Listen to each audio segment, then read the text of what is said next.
Hi, I'm Ian from Wild Survival 101. Today we're going to talk about survival signals. 7 ways to be seen without a phone. The phone's dead, planes are overhead. There are 7 signals that actually get you rescued, starting now. Now, I'm not here to scare you, I'm here to give you things that work. If you spend time outdoors, learn these 7 signals. You'll be seen faster with gear you can stash them in your pocket. On the map, battery, and the radio signal fail. The ability to be seen is the difference between on wait and sitting around and wondering what's going to happen, and getting out fast. So these methods are low tech, they're high impact, and they're mostly reusable as well, which is important. So method number 1, mirror or effective signaling device. So signal mirrors are the number 1 daylight tool. You don't need a fancy kit. Even a spoon or a compact mirror works well. To the lady's handbag that they keep in a lady's handbag.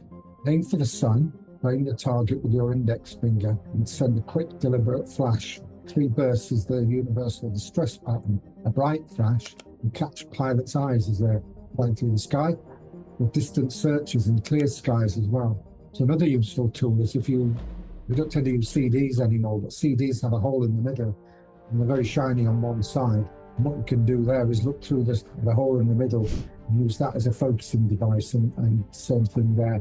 Is you to direct a bright flash of light in a plane or into a distant location.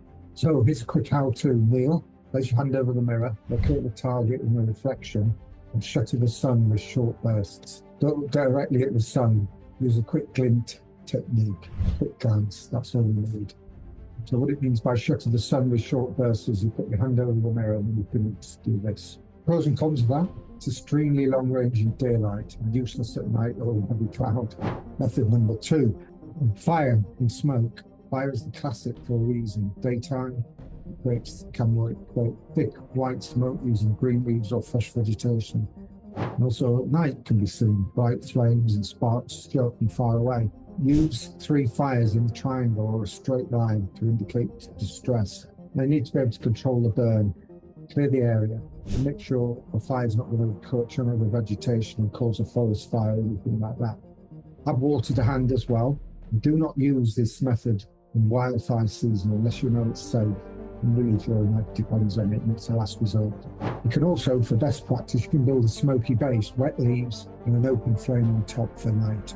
Method number 3, ground to air markings. Create huge, high contrast letters like SOS, or an arrow pointing to your location. You can use rocks, logs, or a bright tarp even. Size does matter. Letters should be at least 3 to 5 meters wide. High contrast against the background so they can be read from the air, because you don't know how high a plane's going to come over. It might come over low and it's easy to see, but higher up it's harder to see. So if you can make these letters and the signaling devices as big as possible, then you stand a better chance as well. So here's a tip: use rocks to outline and throw dark branches inside for contrast. A bright emergency blanket taped to the ground is bold as well. Method number 4, whistle and sound signals. So a whistle, carries far more than your voice. The international rule 3 applies. 3 blasts: distress, pause, repeat. Conserve energy. A whistle lets you signal repeatedly with minimal effort. So you're not like with the previous method, you're hunting around for big rocks or branches, and it takes quite a lot of energy to build. That's kind of signaling device, but this is far less energy intensive. But you do still need to keep repeating it, whereas some of the other ones, like a fire, you can set and leave, just tend the fire, build it up now and again. The previous one, which was about the ground to air markings, obviously that might not be seen as well at daylight, and during the night you build fires around it maybe, and so you leave it there for the next day. But that's another set and leave one as well. Build it and leave it, and it's there for the next day as well. Hopefully you won't have to wait that long as well. So method number 5, wave something bright, an orange piece of cloth in a garbage bag or an emergency foil blanket tied to a branch. Can be visible from a long distance, especially if you make it move. Motion draws the eye. And here's another tip: attach it to a tall stick or pole. Height increases visibility dramatically. And plus, a bit higher off the ground, the wind can be a bit stronger, so that will help the movement as well. Method number 6, light signals and flash patterns. At night, a light is your friend. Use a flashlight, a headlamp, or reflective foil with a lamp to create bursts. 3 rapid flashes is universal. You know Morse code? SOS, it's 3 dots, 3 dashes, followed by 3 dots. Use it, but simple 3 times flash works best.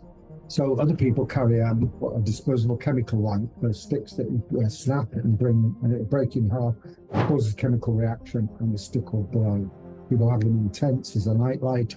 I hang it high up as well, so it can be seen at night from passing plane. And here's method number 7: visual movement, body signals, and positioning. So if an aircraft passes by, stand in next bearing and make a large Y with your arms to indicate yes or N for no.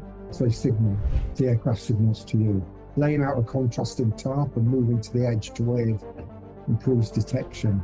The pilot's eye will focus on the big, large tarp first and see you at the side as well, waving their arms. Stay put and be visible if you know rescuers are searching in your area. So a reminder here is to avoid hiking further from a known point unless you're certain of a safe direction. Here's a quick kit checklist that you should carry with you. A signal mirror, whistle, small emergency blanket or a towel, white cord or flagging tape. You can see that can be day glow yellow and day glow orange, day glow green. They're very good. Compact flashlight with a strobe. They're amazing. Some of those are small pocket flashlights. I've got one. They have an ordinary flash and they have a strobe as well. Something like this.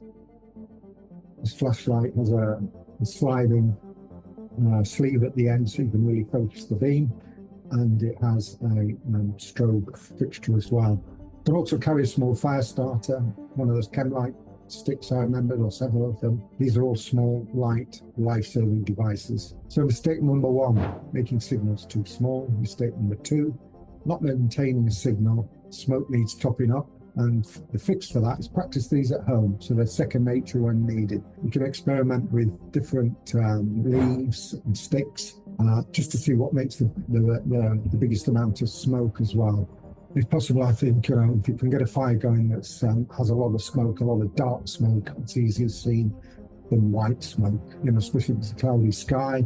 You've got white smoke against a white background of the clouds, not so easily seen as dark smoke against a cloudy sky. If this is helpful, do 2 things. Hit like and subscribe for 1 practical survival skill every week. And 2, drop a comment if you want, which signal will you pack in your backpack. Share with the person who likes you.